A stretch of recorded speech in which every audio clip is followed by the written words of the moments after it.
Thank you so much, Marcus. And thank you to Mary as well and everyone at Deutsche for all that you do to support Frieze and the arts more broadly. We are so grateful to you. But also thank you to Frieze and happy 20th birthday and to Eva Langret and the team.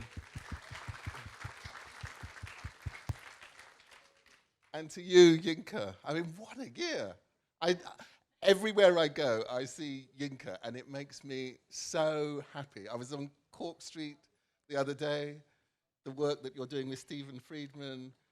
I'm aware of a number of projects that you have in the offing, but wandering around Frieze as well, and seeing you in so many places, and it just fills my heart with such pleasure, because not only is your work so important, but you are such a wonderful and deserving person to have this, and it just makes me feel so delighted. And we've known each other for a long time, and it hasn't. I know your journey has, like many artists, many people of our generation, hasn't been easy. I mean, what is it like? What's it been like this particular period in which it feels like the world has kind of turned to really reflect many of the things that you believe in and give you the space that you deserve? Well, I mean, I'm just grateful to still be working at 61. What can I say? I mean, I get gigs and I take them, and I'm happy to still be having gigs. Yeah. But one looks, I mean, there is something about this moment. I was at the Ellen at Sui opening at Tate the other day, and also, as I say, walking down Cork Street. And Cork Street, a generation ago, looked very different than it does today. And there, opposite is Nick's Cave. You walk down that road and you see the world reflected through truly great art and wonderful artists, but they reflect the demographic complexity of the world that we would like to see. Whereas a generation ago, it felt so much more narrow. And there have been huge changes, huge strides.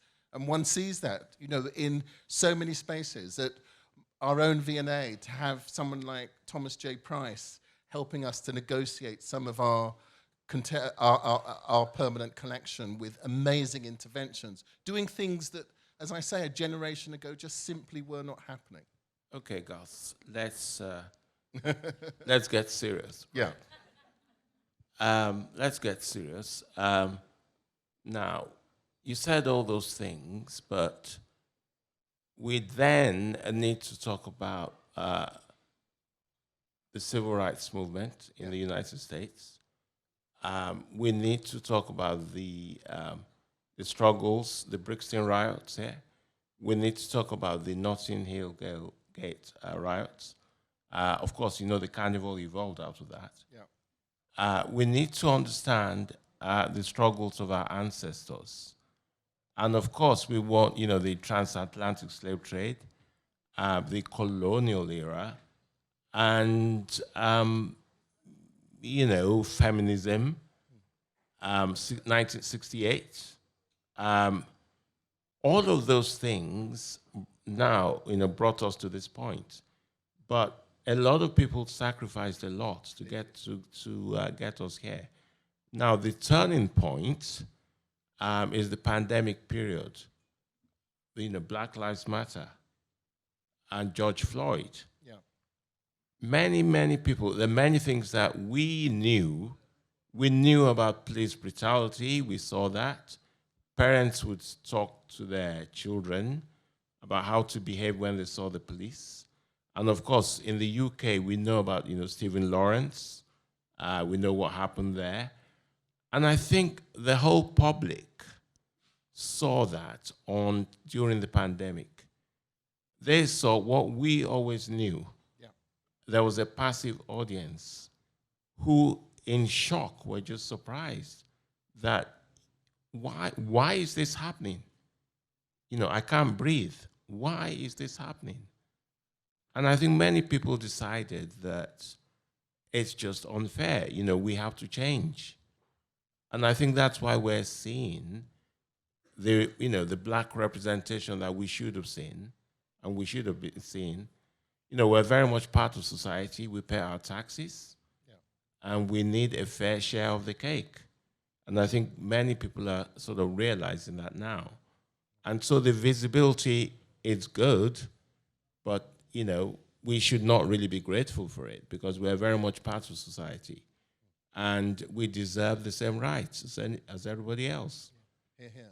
And also, it's a reminder of how much more that there is to do, and the investment that you make in making sure that we maintain that momentum of change is also one of the things that we love and admire you for, the work that you're doing in Nigeria around younger generation artists and trying to foster the spaces and the opportunities for them to thrive so that their initial footsteps into our sector aren't as complex or as difficult or as testing as ours were. I think I'm extremely grateful. I've been extremely fortunate. I met my gallery, Stephen Friedman, in 1996. Yes. Now, the context of me meeting Stephen Friedman was a context in which many black artists were not being given the opportunities they deserved. And Stephen Friedman did not look at that. Stephen Friedman put my work into the collection of Charles Saatchi. I was in Sensation. Yes. I'm not a YBA, but I straddled both camps at that time. So I was sort of, in the mainstream, and then also understanding the struggle and being politically aware and politically astute. It occurred to me that because of nepotism, many black artists of my generation were being pushed to the margins. Yes. I didn't think that was just. I didn't think that was right. When I acquired my studio in East London, I created a project space for everybody to take out the nepotism.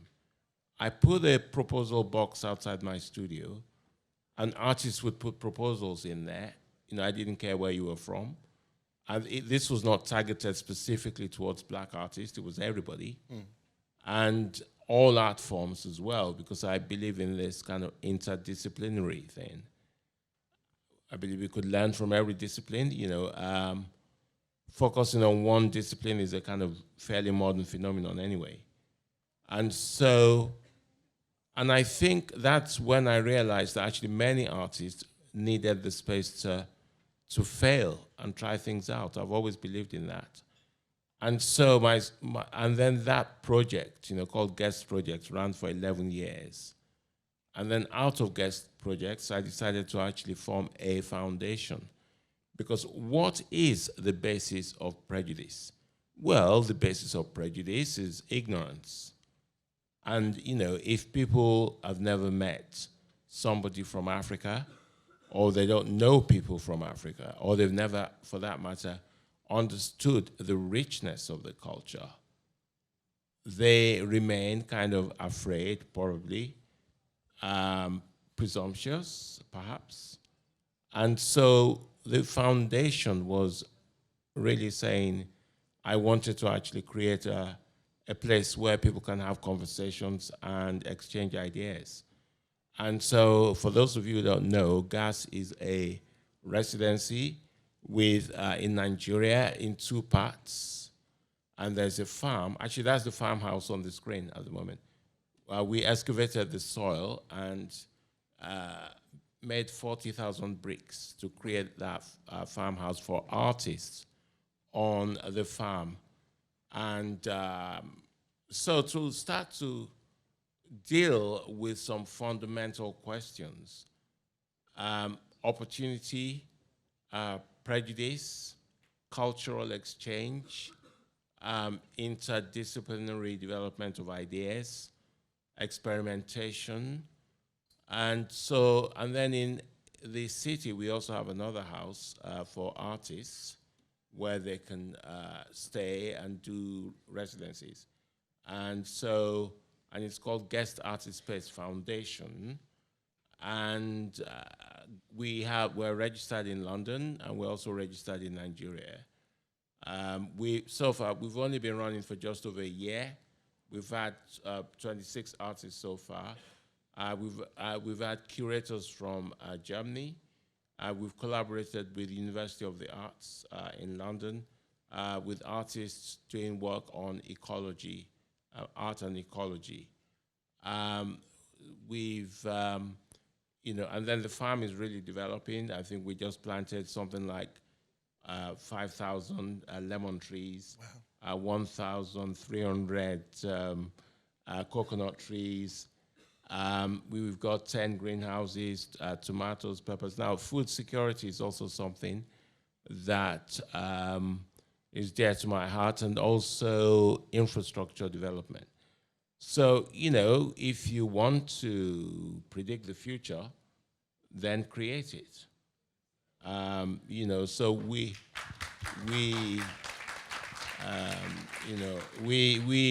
are not passive people.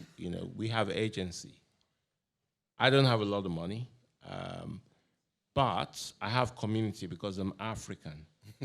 So I believe in the glass being half full, not half empty. So if I can't do things, I create networks, and we get it done. So there are lots of things wrong with society, inequalities, issues around migration, climate change. Well, we don't sit down complaining about it. We get up and we try to do something about it, and that's what motivates me. And when you see those young artists coming into your space and being given does it take you back to your early years? I mean, can you talk perhaps a little bit about how you got started? Well, yes. I studied at Goldsmiths College, and then when I graduated from Goldsmiths College, I worked for a charity for a bit called Shape, and then I was making my work part-time. Then a dear friend of mine invited me to be in a show with him. And the show was called Independent Art Space.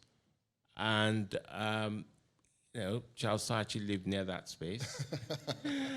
Charles Saatchi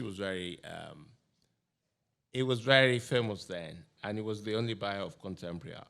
There were other people, but Charles Saatchi was, and this is kind of important because London had a very different landscape.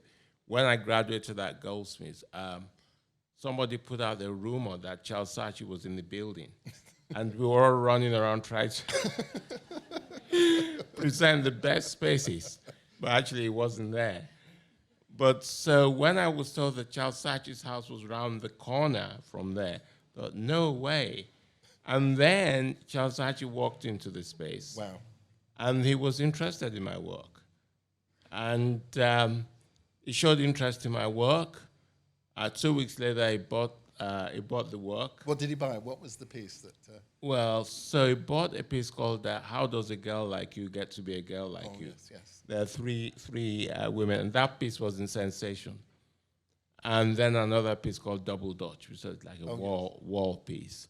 But the 2 weeks were the longest 2 weeks of my life, waiting for the decision, because I knew that if Charles Saatchi bought my work, that was it. So that's kind of how I got... And when he bought your work, did you think this is the beginning, or did you have a sense that there were still kind of further struggles ahead, or did you... Oh, no, I was dancing. I'm going to be famous. I was like, I'm going to be famous. Wow. And then when you went into Sensation, it's, in terms of art history, it's one of the most important exhibitions of the latter half of the 20th century. So, when you went into that space and you saw your work amongst what are an incredible generation of artists, how did you feel? Did you get a sense that this was potentially kind of as important as it was going to be? None of us knew that because, all the artists, like, we all used to hang out. Like, we used to hang out at places like City Racing, and we all went to many exhibitions. And at that time, London had a lot of abandoned buildings. I don't know if you remember that. Yeah. And so my studio was in a squat. You could squat buildings in those days. It was so cool. And, so London was kind of very different. And by the time the work got to Sensation, it was almost kind of old news for us because it's a lot of stuff that we'd already seen and we'd already, it was good to be at the Royal Academy, but it was such a surprise that there were queues around the block to get into that exhibition, But at the time, it was very hard to know what it was because it was kind of just you're kind of in the moment. Do you see what I mean? And how did you then respond? I mean, what happens next? Because you have that as a kind of a platform, a moment in your career. And what happens next is you must have known is going to be important. So what was your next steps? Well, I think the best thing about working with a commercial gallery, like working with Stephen Friedman, like curators kind of knew where to go, and then curators would put you into, great shows. I was in Documenta. Yes. Documenta followed. And I also did a project with Iniva, where I put work all over the London Underground. Yes. A series called Diary of a Victorian Dandy. Yes, which is hugely kind of important to me as well, another piece. Yeah, but I had some kind of support. I mean, that's why I support younger artists, because I understand the meaning of that. And I did a residency in Stockholm called Easpis, and I had a studio, and I made actually my first video, a piece called Mbalo in Mascara. I filmed that was actually in my Turner Prize nomination, when I was nominated. And so I had this sort of, the institutional support kind of started then, and that can give you a huge boost. Yes. And then when I was nominated for the Turner Prize, that really kind of really encouraged me actually to, okay, you have to follow up. Like, this is no joke anymore. Like, this stuff is serious. You know what I mean? So, and then I had to really focus then. But working with Okwe and Documenta, I mean, as he was one of the most significant curators of that period, and him wanting to work with you, I mean, I can understand absolutely how that was a match made in heaven. But I mean, from your perspective, I mean, what was that like when you got that letter, that phone call, that email? Well, I'd always seen Okwe around, and there was a magazine called, NKA, which, it's a magazine about diaspora art. And then I used to read things like, Third Text. Also, you have to remember that time what was fascinating about that period was that discourse was very powerful. Yeah. Like, I would read Okwe's essay and I would only understand 3 words. Then I'd get the, dictionary, like, wow, what is this? And then we were all immersed in a French criticism, French, Baudrillard, Yes. Derrida, so words like, deconstruction, structuralism, post-structuralism, Roland Barthes. So it was actually very theoretical because I'd studied at Goldsmiths as well. So I'd been at, at SOAS, I'd been at talks with Okwe, and we all used to hang out, at the ICA. Actually, I think I met Ekoeshun for the first time there at the ICA. It was a very kind of intellectually engaging period. So the art of my generation comes out of kind of deep kind of intellectual conversations and discourse and very serious stuff.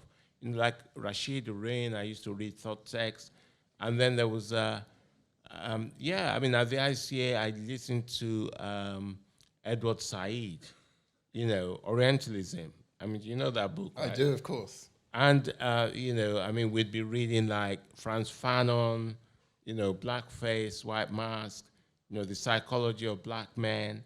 It was serious stuff. But it's your work is obviously underwritten by huge intellectual depth, but simultaneously, it is so exquisite to look at that this is work that you can absolutely dive into and just enjoy as well. And in terms of talking about fabric and thinking about form and those things, I mean, this is a period when you also begin to work with, Gainsborough. Some of your work is inspired by Hogarth. I mean, can you talk a little bit about those points of inspiration and how you use them, but you also make them very much your own? Well, first of all, on aesthetics, on aesthetics and rhythm and repetition and jazz. If you listen to Miles Davis, how can you make an aesthetic work? You can't. Yes. Like Fela Kuti, you mixing like African drumming with high life, with Brazilian music, that's my culture. So I grew up listening to James Brown. There's rhythm. Yeah. So you can't make unrhythmic work. Do you see where I'm coming from? Absolutely.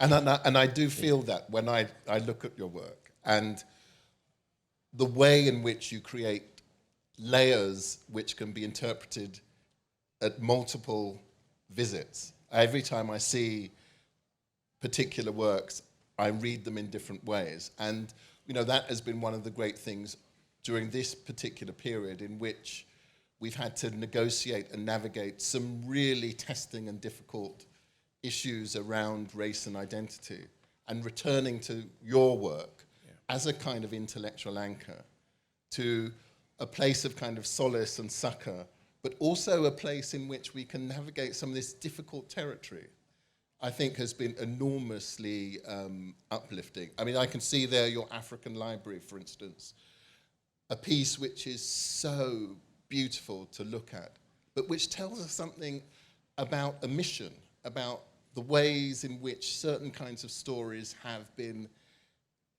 pretty much systematically taken out of the curriculum, out of libraries, out of wider education and culture.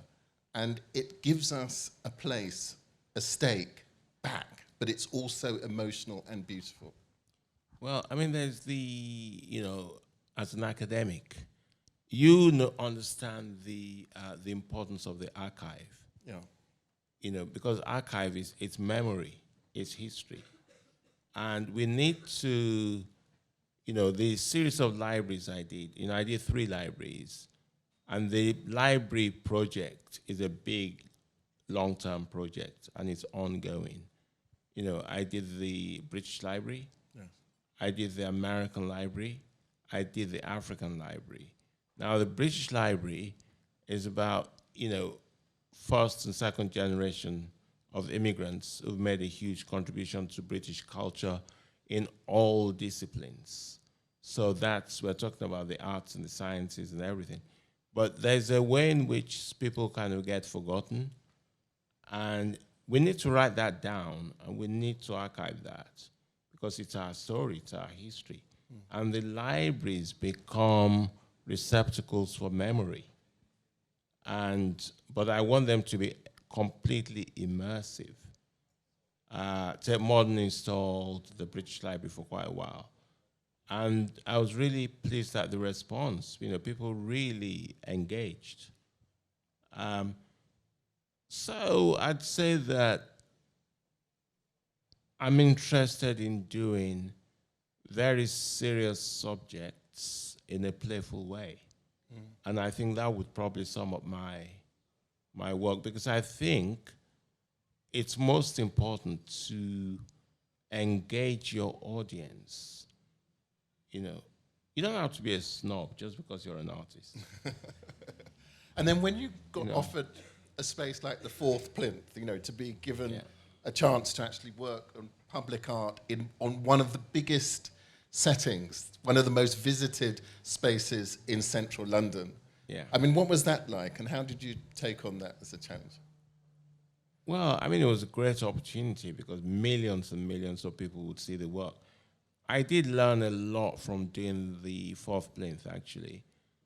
I learned something about access and that you can talk to the public, but also people who probably would not have time to go into a gallery can actually see your work. And that's just, amazing to me. And that's how my public art career developed, because I suddenly realized the importance of it. Because I'd get into a cab, and the taxi driver would be having a conversation with me about my art. And I think, wow, how does that even happen? So, and that's and the fourth plinth project, evolved into the kind of wind sculptures, my other public art work. And I have one, as you know, in the park, in the sculpture park here. So, no, but that was a very serious subject, the subject of Nelson. Yes. And Nelson's battle, with Napoleon. And of course, that's why it's called Trafalgar Square, because the battle happened in Trafalgar. But then also that then led to the multicultural Britain we know today, because if Nelson had lost that battle of Trafalgar to Napoleon, I'd probably be speaking French to you now. It's probably not a bad thing. But we just yeah. So history is very important, and I think that. But how do you bring that across? How do you understand that, and how do you engage with that, and how do you express that to the public? But you've always done that in such elegant ways. I mean, the Diary of a Victorian Dandy, in which you place yourself at the very center of that sort of discourse. And it's beautiful, it's reminiscent of things that we know, but at the same time, it feels radical and dangerous and complex. And, how did you go about doing the research for that and constructing those beautiful vignettes that make up that series? Well, I mean, Diary of a Victorian Dandy was inspired by Hogarth's Rake's Progress. And I wanted to do that, Hogarth's Rake's Progress, without the kind of being moralistic about it. Because Hogarth's series was more about warning people about the life of a rake and what could possibly happen to you. But I wanted to talk about race and colonialism through a kind of elegant form of masquerade and dressing up. Find a more, and then of course at the time I was making that work, I was also obsessed with Oscar Wilde. And, I was reading The Picture of Dorian Gray, and I was also reading about the life of Oscar Wilde. And, so that kind of inspired that work. That's kind of... But in so much hope, that in Hogarth there is diversity, but usually the people of colour are on the edge of the frame. Yes. Looking at, and usually the activity that they're engaged in is some comment on the main narrative, that he's using them as a way of actually conveying something directly to the viewer. Yeah, but they tend to be peripheral. They are peripheral. They're peripheral. Yes. Yeah. But in your work, you are absolutely center.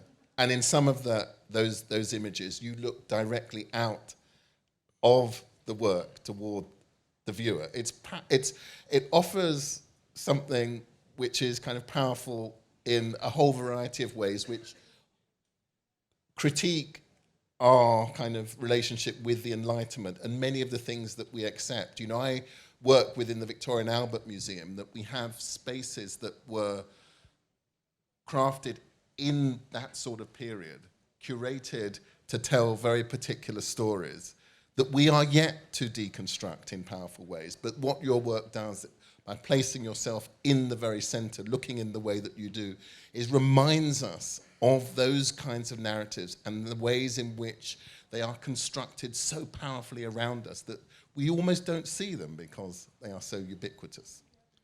Yeah, I mean, I think what you're talking about really is black agency. Yes. And I think black agency is very important. I mean, as a young person, again, not trivializing what you're saying, but, I grew up listening to James Brown, say it loud, I'm black and proud. Like, history may be doing one thing, but I have to challenge that. It's my job to challenge that and to change the narrative. And so that's, what I do with my work, to change the narrative. And I think you've done it so successfully. And I would just like to talk a little bit about some of the work that you have on display in a variety of different spaces today. Yeah. I mean, the work at Stephen Friedman, could you talk a little bit, I mean, particularly the tapestries that you have, the framed works, which, and then the series of masks as well, which I thought were exquisite. Yeah, I mean, we can start with the masks. Yes. When, the Black Lives Matter happened, Yes. and then I saw that the world was actually starting to pay attention to black culture. It reminded me of the Harlem Renaissance in the United States. So we're talking the Depression era, when black art was really fashionable. There was Paris, 1930s Paris.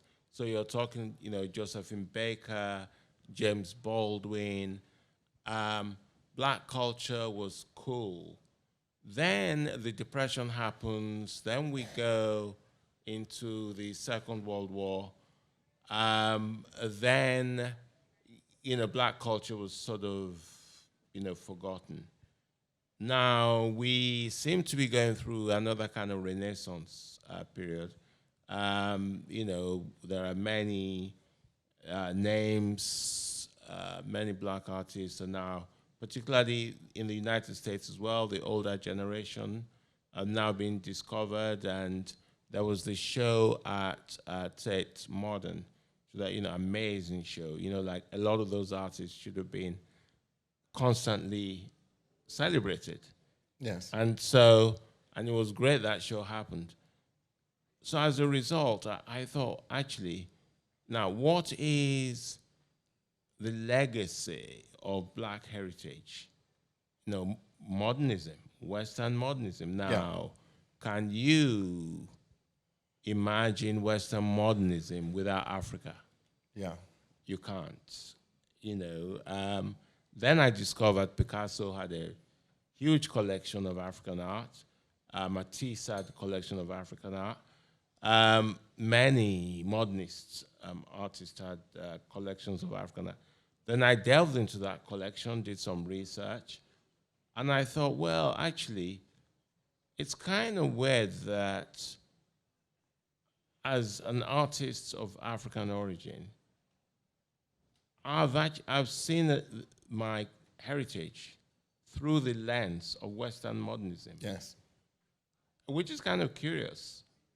And it's an aesthetic that's worth kind of re-celebrating and rediscovering. And I feel connected. I'm reconnecting myself to my ancestors, if you like. Yes. So by revisiting those works and trying to understand actually what they mean. And I have to actually go and read about them in books as well, as you probably, have studied them in academia. Yes. And so but it's a political point that's being made to actually make African aesthetics visible. And it's a revisiting. It's also a psychological. Yes. It's a deep psychological reconnection with my ancestors. Yes. And that's how those masks evolved. And can I say also I found it enormously moving and cathartic. One goes into spaces, into museums, into libraries and you look for your history to be reflected, and so often it is not.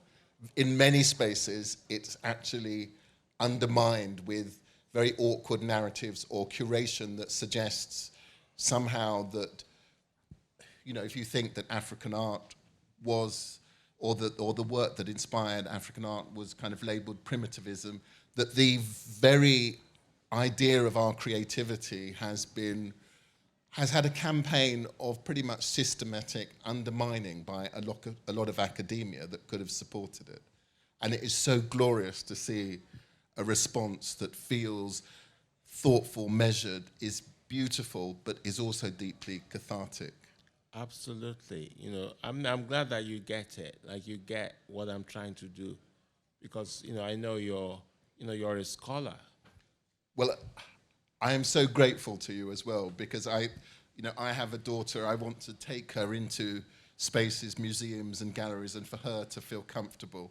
And for her to see those spaces through a lens of your practice is enormously, enormously useful. And, we are so grateful. I see the African Library there, everything it suggests, both in terms of the emotional contribution that Africans have made to trying to redress the imbalance in the sorts of narratives that underpin Western education, but also just in the intellectual presence as well, saying that we were always there, our stories were always there, our histories, our science, our own kinds of traditions were always there and worthy of respect. I think these things are enormously important, and what you do to underwrite, to create a platform for that, I'm just so grateful to. Thank you. But I wanted to open...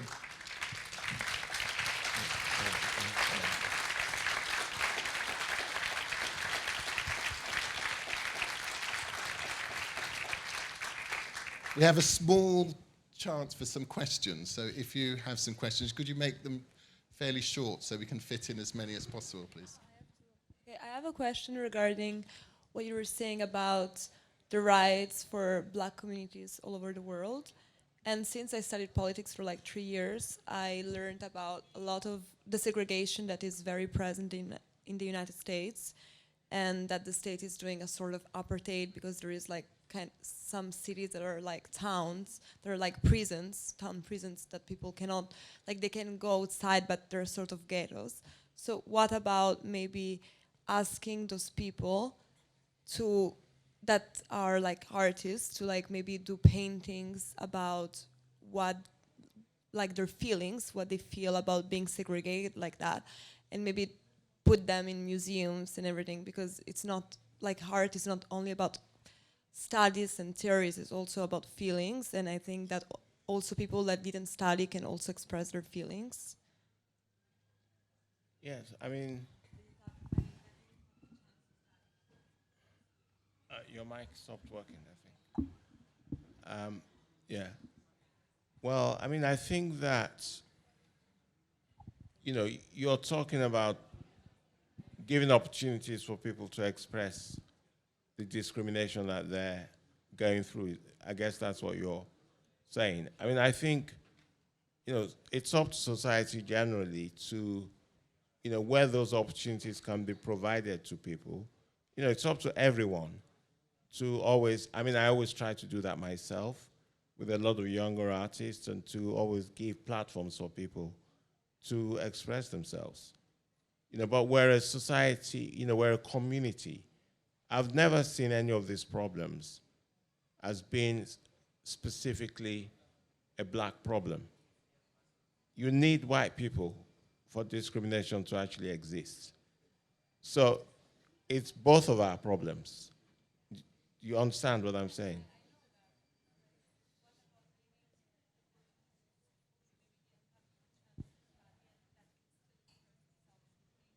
I think it probably, as more than any other artist, that what Yinka has done in Lagos is a fantastic platform for younger artists. And even though the project is relatively young, it's already been transformative of a number of artists' lives. So, I think, Yinka is absolutely exemplary in this area. Other questions? I'm here. So, Yinka, first of all, thank you very much for sharing your story here, with us, and which is very, inspiring. And for years, at Deutsche Bank, we've been investigating your work. And from our perspective, you are a very accomplished, artist, even though you may think that is not the case. So when you look at the younger generation, they're looking at you. They say, wow, he's doing well.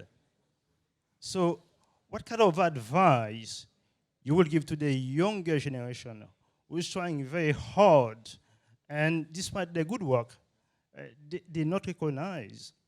So particularly those from ethnic minority, what kind of advice that you would give to them? Well, I mean, I think that what I always say to people is that you must become a student, right? So never think that, there are no other people around. You're not the only artist. So, and I think that by actually looking at examples of works, if you can't go to museums, look online. You have to be a scholar, and you have to make sure, after you've learned from other people, you have to make sure that you're showing the work. So, you take inspiration from others.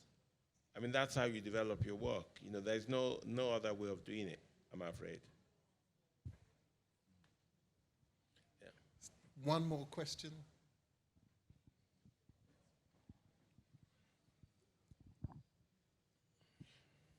Hi, Yinka. I was wondering if you could tell us a bit more about some of the other works in the space. We've heard a little bit about the African Library, but it'd be great to hear about the sculpture in the center and some of the other works around. Yeah. So the work here with all the vegetables and all those, that's called Food Man, and that work actually evolved out of a series of works I made about, climate change, concerns around the environment. So the head of the man is actually a global warming map, and you can see where it's getting hotter around the world. And then you've got various vegetables there. Of course, we know that there are some places in the world that are kind of too dry. We know about food insecurity as a result of some of these weather events, and hence the creation of the farm in Nigeria to try and support ideas around food security. So some of my socially engaged part of my practice is also coming out in some of the works that I make. Then, of course, he's wearing this kind of Victorian costume. That's a reference to colonialism and the role that Western industrialization played in the degradation of the environment. We know that palm oil from Africa ran the engine of the Industrial Revolution in Europe, and so on and so on and so on. But anyway, the works with the birds, endangered African birds, being watched over by African ancestors represented in those artifacts. And the diamond shapes are actually a reference to Picasso's diamond shapes that he used in the Harlequin drawings. And then that then continues in the other images of the masks there. And in a nutshell, that is it.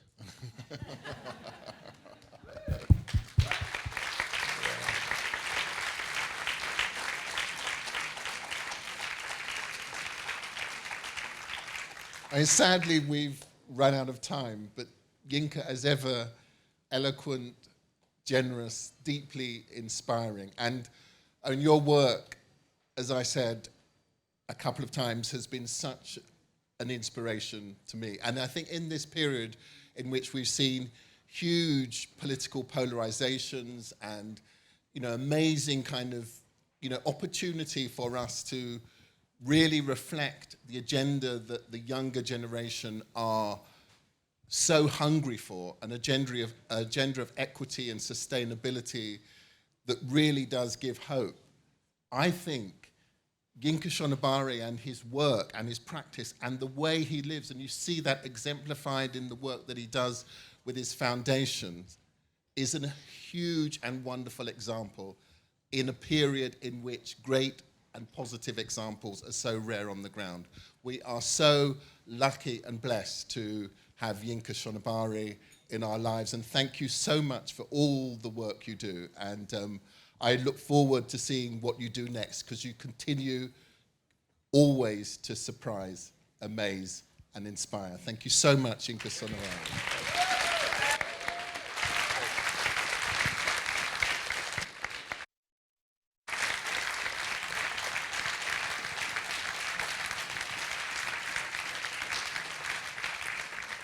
And could I just thank you to everyone at Deutsche, to Mary Findlay, to Marcus, but also to the team at Frieze, who over the last 20 years have just done so much to change the artistic and creative landscape in London, and the amazing work that Eva Langret has done with her team this year to build the programme around that and to really make it tell. I wander around London and it does feel like a place transformed, and a lot of that is about the energy and the work that is done here. And thank you as well to the galleries that support Yinka, and it is wonderful to get around to all of those galleries and to see the work.